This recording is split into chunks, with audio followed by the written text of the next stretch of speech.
ಮುಡಾ ಕೇಸ್ನಲ್ಲಿ ಸಿಎಂ ಸಿದ್ದರಾಮಯ್ಯ ಅವರಿಗೆ clean chit ಸಿಗ್ತಾ ಇದ್ದಂತೆ ಸಿಎಂ ಪರವಾಗಿ ಗೃಹ ಸಚಿವ ಪರಮೇಶ್ವರ್ ಬ್ಯಾಟಿಂಗ್ ಮಾಡಿದ್ದಾರೆ. ಲೋಕಾಯುಕ್ತ ಕ್ಲೀನ್ ಚಿಟ್ ಕೊಟ್ಟ ಮೇಲೆ ಮುಗೀತು, ಸಾಕ್ಷ್ಯಗಳಿಲ್ಲ, ಪುರಾವೆಗಳಿಲ್ಲ ಅಂತ ವರದಿ ಬಂದಿದೆ. ಸಿಬಿಐ ತನಿಖೆ ಬೇಡ ಅಂತ ಹೈಕೋರ್ಟ್ ಹೇಳಿದೆ. ಹೀಗಿರುವಾಗ ಸಿಬಿಐಗೆ ಕೊಡಿ ಅನ್ನೋದು ಸರಿಯಲ್ಲ ಅಂತ ಪರಮೇಶ್ವರ್ ಹೇಳಿದ್ದಾರೆ.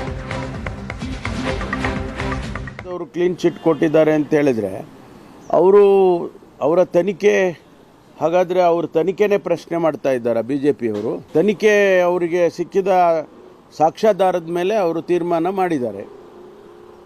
ಸಾಕ್ಷಿಗಳೇ ಇಲ್ಲ, ಪುರಾವೆಗಳಿಲ್ಲ ಅಂತ ಹೇಳಿದಾಗ ಅವರು ಒಂದು ತೀರ್ಮಾನ ಕೊಟ್ಟಿದ್ದಾರೆ. ಅದನ್ನು ಪ್ರಶ್ನೆ ಮಾಡೋದು ಎಷ್ಟು ಸರಿ ಅಂತ ಅವರೇ ಯೋಚನೆ. ಇವರಿಗೆ ಅನುಕೂಲ ಆದಾಗ ಎಲ್ಲವೂ ಸರಿ ಇರುತ್ತೆ.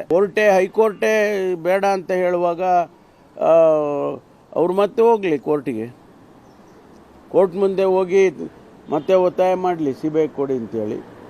ಈಗಾಗಲೇ ಕೋರ್ಟ್ ತೀರ್ಮಾನ ಮಾಡಿದೆ ಸಿ ಬಿ ಐ ಅಗತ್ಯ ಇಲ್ಲ ಅಂತೇಳಿ. ಮತ್ತು ಅದನ್ನೇ ಮಾತಾಡ್ತಾ ಇದ್ರೆ ಅದಕ್ಕೇನು ಅರ್ಥ ಇದೆ? ಮೇಲ್ನೋಟಕ್ಕೆ ಕಂಡು ಬರ್ತಾ ಇದೆ ಅಂದಾಗ ಅದನ್ನು ತನಿಖೆ ಮಾಡೋಕ್ಕೋಸ್ಕರ ತಾನೇ ಕೊಟ್ಟಿದ್ದವರು.